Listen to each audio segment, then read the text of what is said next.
所以直接请问老师，为什么中国会做这一波？看起来是从我们就近期至少来看，是真的从没有这么强烈的手段的限电措施。老师您怎么看呢？我先讲一个简单的结论，就是大家不要用平常心去看这件事情，这是个非常复杂的决策过程。那么9月中旬以来啊，江苏、广东、云南、浙江这20多个省相继的限制用电。那工业企业呢是要求刚才主持人讲的什么停机、开机。那么在东北地区，甚至是中断了部分的居民用电，有的城市啊，连主干道红绿灯，刚才主持人讲到了，都停电了。那么车辆拥堵啊，电梯停运呐，还有停电导致停水啊等等。现在像晚上，辽宁省的省会沈阳市，一部分马路是没有路灯的，住宅区是漆黑一片的。连给手机充电都没有办法了。那么中国电力短缺，现在这中共官方的说法听起来好像原因很多。那么大体上无非就是说有煤炭价格飙升啊，发电厂亏损啊，用电需求增加造成电力短缺等等。那么这都是从供给和需求两个角度，单纯以经济因素来分析的。那么我现在先按照这两个常规思路去解析一下，看看到底中国这次停电是什么原因呢？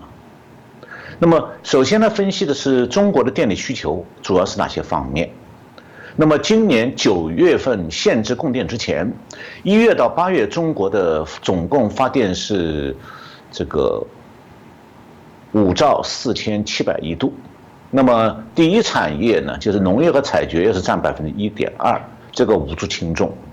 第二产业制造业是占66.8%，就是2/3。那么所以它是主要的用电行业。那么第三产业就服务业用电大概是17.4%，最后是居民城乡的居民生活用电占15%左右。所以从用电的情况来看的话，如果中共当局要限制用电，那么主要应该是限制工业企业用电，这样就能够达到有效的降低电力需求的目标。那么中国现在的电力供应呢，是这样的一个状况，就是按照发电方法不同来讲的话，它火电是第一，就是烧煤的电厂大概占71%，水电是第二，占16%，风电第三5.6%，核电第四4.9%，太阳能发电是1.9%。那么其中呢，风电是最不稳定的，核电比较稳定，但前提是不要发生核反应堆事故。那么水电是取决于降雨量的，火电取决于煤炭供应还有煤炭的价格。那么中国因为面积比较大，所以它还有一个电力供应的地区差别问题，就是说它水电主要是集中在西南地区，那么风电和煤炭供应是集中在华北地区，特别是山西和内蒙古。那么核电呢，是因为要考虑到冷却水的排放，所以主要是集中在沿海地区。那么火电厂是中部、东部到处都有，使用的燃料呢，既有其国内的供煤，也有进口用煤炭。那么从电力供应的地区差别来看的话，中国的经济发展主要是集中在东部，而水电和火电用煤呢，都是在西部或者中部，所以它就有一个要建水库呢，是要建在水库集中的西部地区，就建水电站要建在水库集中的西部地区。那么火电厂呢，很大一部分要建在煤矿集中的内蒙古和山西。那么这样的话，它就产生一个需要，就是从西往东输送电力，中国称为西电东送。但是呢，地理上距离远了以后，远距离送电会受到这个高压电线这个物理上的限制，它不可能规模很大，输电量也不可能太多。那么这样的话，就是东部地区可能会缺电的，那么西部地区发电多呢，比较不会缺电。那需要讲一点的就是，从火电厂对空气污染来讲的话，那么这个中国既然严重的依靠火力发电，它电力的供应70%是火电，所以要减少火力发电的空气污染，是一定会影响到东部经济活跃地区的用电的。那么是不是讲这次这个缺电是因为中国的火力发电受到煤炭供应和煤炭价格的影响呢？中国的媒体上是这样讲的，但实际上呢，9月份发生缺电，跟这个一点关系都没有。就是说，中国这次既不缺煤，煤价也不受影响。我下面呢，介绍一下这个我刚刚找到的资料，就是中国有一个这个全国性的行业协会，叫做煤炭运销协会，它是今年9月10号公布了今年1到8月底的这个煤炭市场的走势。那么它的分析认为说，8月份中国有一系列煤炭的增产措施，然后一批煤矿投产，所以会有7000多万吨煤炭的年产量会增加，所以煤矿的产能有比较大潜力的。第二呢，8月份的煤炭进口比去年同期大幅度增长了36%，所以进口煤和国产煤都不缺的。再第三是8月份工业复苏的势头减弱，那么高温的夏季发电用煤的旺季呢也临近尾声，所以煤炭消费量的增长呢会下降。第四个就是企业因为去年疫情影响啊，煤炭库存有点下降，这算是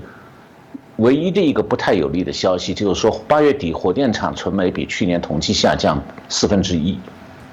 那么第5条是动力煤价格涨势趋缓，8月份山西的动力煤价格比上个月回落8个百分点。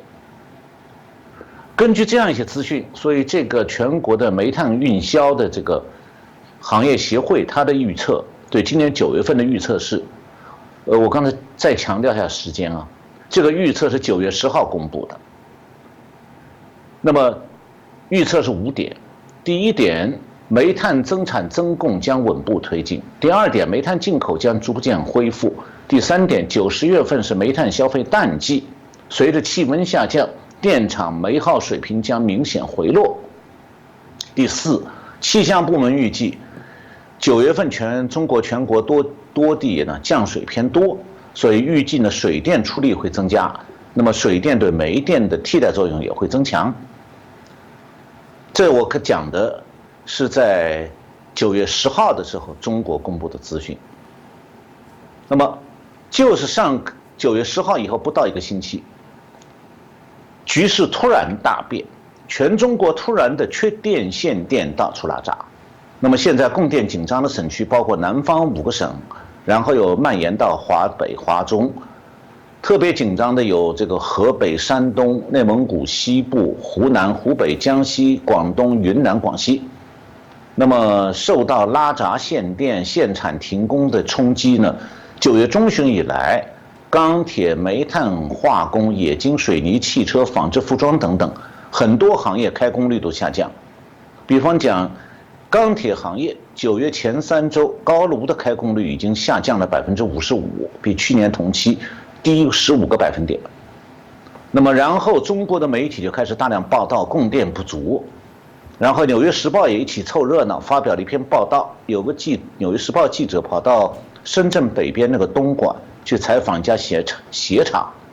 那么这个厂呢是个小厂，花了6万5千块人民币1个月的租金，租来一台发电机，好让它的生产继续。那么结果呢是租金加上柴油的成本，这个工厂现在用电这个成本是原来电网供电的2倍。那么《纽约时报》的报道还说呢，有3家上市的台湾电子公司，这个2家是苹果的供应商，一家是特斯拉电动车的供应商，已经发出声明警告讲，他们的工厂呢因为受到停电的影响，这个供货呢可能会有问题。那英国的 BBC 报道是说，这次停电多半集中在江苏、浙江还有广东这些制造业大省。BBC 认为呢，说根据中共的说法是煤炭价格高速上涨，但我刚才前面已经讲过了，煤炭价格实际上在下跌。那么台湾这个 TVBS 也有报道说，有台商担心说，如果限电趋于常态化，那么今后最近2年来，已经这些企业都饱受物料飙涨还有疫情冲击，那么势必会有一批企业又要倒闭。刚才主持人也提到了，就是中国国内出现一些说法，说什么限电是国家下一盘大棋，背后是什么国际大宗商品定价争夺战、国与国的金融战等等。然后主持人也讲到，中共央视新闻出来批评了，那么说是用电紧张，纯属人为设限，这个说法是营造出来的错误认知。那么其实呢，所谓的那个一场国际大宗商品定价权的争夺战，或者国与国之间金融战，确实是乱讲，根本没有发生这样的事情。但是啊，是不是中共在下一盘大棋，我们现在先不下结论，还需要进一步来分析的。